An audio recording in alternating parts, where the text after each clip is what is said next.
ಶ್ರೀ ಕ್ಷೇತ್ರ ಧರ್ಮಸ್ಥಳ ಗ್ರಾಮಾಭಿವೃದ್ಧಿ ಯೋಜನೆ ಗೌರಿಬಿದನೂರು ತಾಲೂಕಿನ ಹೊಸೂರು ವಲಯದ ಇಡಗೂರು, ನಗರಗೆರೆ ಹಾಗೂ ಗೌರಿಬಿದನೂರು ನಗರ ಭಾಗದ ಒಟ್ಟು 6 ಮಂದಿ ನಿರ್ಗತಿಕರಿಗೆ ಧರ್ಮಸ್ಥಳದಿಂದ ವಾತ್ಸಲ್ಯ ಕಿಟ್ಟನ್ನು ವಿತರಣೆ ಮಾಡಲಾಯಿತು. ಈ ಸಂದರ್ಭದಲ್ಲಿ ಜಿಲ್ಲಾ ನಿರ್ದೇಶಕರಾದ ಪ್ರಶಾಂತ್ CS, ತಾಲೂಕು ಯೋಜನಾಧಿಕಾರಿಗಳಾದ ನಾಗರಾಜ್ ನಾಯಕ್, ಗ್ರಾಮ ಪಂಚಾಯಿತಿ ಸದಸ್ಯರು, ನಗರಸಭಾ ಸದಸ್ಯರಾದ ಮೋಹನ್, ಜ್ಞಾನವಿಕಾಸ ಸಮನ್ವಯಾಧಿಕಾರಿ ಅಶ್ವಿನಿ, ಮೇಲ್ವಿಚಾರಕರಾದ ಶ್ರೀದೇವಿ, ಗಜಪತಿ ಮುಂತಾದವರು ಭಾಗವಹಿಸಿದರು.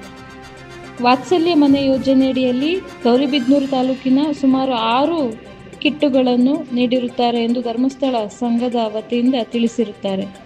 ಇಡಗೂರು ಗ್ರಾಮದ ಶಿವಶಂಕರ್ ಮಾತನಾಡಿ, ಶ್ರೀ ಕ್ಷೇತ್ರ ಧರ್ಮಸ್ಥಳ ಸಂಘದಿಂದ ವಾತ್ಸಲ್ಯ ಕಿಟ್ ವಿತರಣೆ ಮಾಡುತ್ತಿರುವುದು ತುಂಬ ಸಂತೋಷಕರ ಸುದ್ದಿ ಆಗಿರುತ್ತದೆ ಎಂದು ನಮ್ಮ ಕ್ರಾಂತ್ ನ್ಯೂಸ್ಗೆ ತಿಳಿಸಿರುತ್ತಾರೆ.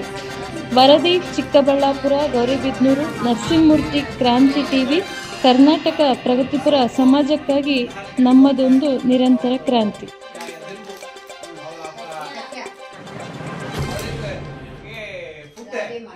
ಶ್ರೀ ಮಂಜುನಾಥ ಮಹಾ ಗೌರಿಬಿದನೂರು ಶ್ರೀ ಕ್ಷೇತ್ರ ಧರ್ಮಸ್ಥಳ ಗ್ರಾಮಾಭಿವೃದ್ಧಿ ಯೋಜನೆಯಿಂದ ಇಡೀ ತಾಲೂಕಿನಾದ್ಯಂತ ಸುಮಾರು ನಿರ್ಗತಿಕರಿಗೆ ವಾತ್ಸಲ್ಯ ಯೋಜನೆ ಅಡಿಯಲ್ಲಿ ವಾತ್ಸಲ್ಯ ಕಿಟ್ಟು ಮತ್ತು ವಾತ್ಸಲ್ಯ ಮನೆಯನ್ನು ಮಂಜೂರು ಮಾಡಿಕೊಟ್ಟಿರ್ತಾರೆ. ಈ ಒಂದು ಪೂರಕವಾಗಿ ಮಾನ್ಯ ಜಿಲ್ಲಾ ನಿರ್ದೇಶಕರಾದ ಶ್ರೀಯುತ ಪ್ರಶಾಂತ್ ಸರ್ ಮತ್ತು ತಾಲೂಕು ಯೋಜನಾಧಿಕಾರಿಗಳಾದ ನಾಗರಾಜ್ ನಾಯ್ಕು ಮತ್ತು ಜ್ಞಾನ ವಿಕಾಸ ಸಮನ್ವಯಾಧಿಕಾರಿಗಳಾದ ಶ್ರೀಮತಿ ಅಶ್ವಿನಿ ಮೇಡಮ್ ಅವರು ಮತ್ತು ಈ ಭಾಗದ ಮೇಲ್ವಿಚಾರಕರಂಥ ಶ್ರೀದೇವಿ ಅವರ ಒಂದು ನೇತೃತ್ವದಲ್ಲಿ ಏನು ಇವತ್ತು ಇಡಗೂರು ಗ್ರಾಮದಲ್ಲಿ ಅಶ್ವತ್ಥಮ್ಮ ಎಂಬ ಒಬ್ಬ ನಿರ್ಗತಿಕ ಮಹಿಳೆಗೆ ವಾತ್ಸಲ್ಯ ಕಿಟ್ಟನ್ನು ವಿತರಣೆ ಮಾಡಿದ್ದಾರೆ. ಹಾಗೂ ಮತ್ತು ತಿಮ್ಮಕ್ಕ ಮತ್ತು ಇತರ ಒಟ್ಟು ತಾಲೂಕಿನಾದ್ಯಂತ ಸುಮಾರು 6 ಮಂದಿಗೆ ನಗರಗೆರೆ ಮತ್ತು ಗೌರಿಬಿದನೂರು ನಗರ ಭಾಗದಲ್ಲಿ ಹಾಗೂ ಇಡಗೂರಿನ 2 ಕಡೆ ವಾತ್ಸಲ್ಯ ಕಿಟ್ಟನ್ನು ವಿತರಣೆ ಮಾಡಿರೋದು ಗ್ರಾಮಾಭಿವೃದ್ಧಿ ಯೋಜನೆಯ ಒಂದು ಇವರು ಹೆಗಡೆ ಅವರ ಒಂದು ಕನಸಿನ ಕೂಸು, ಹೆಗಡೆ ಮತ್ತು ದಂಪತಿಗಳ ಒಂದು ಹೆಗಡೆ ಕೂಸು ಯೋಜನೆ ಇದು.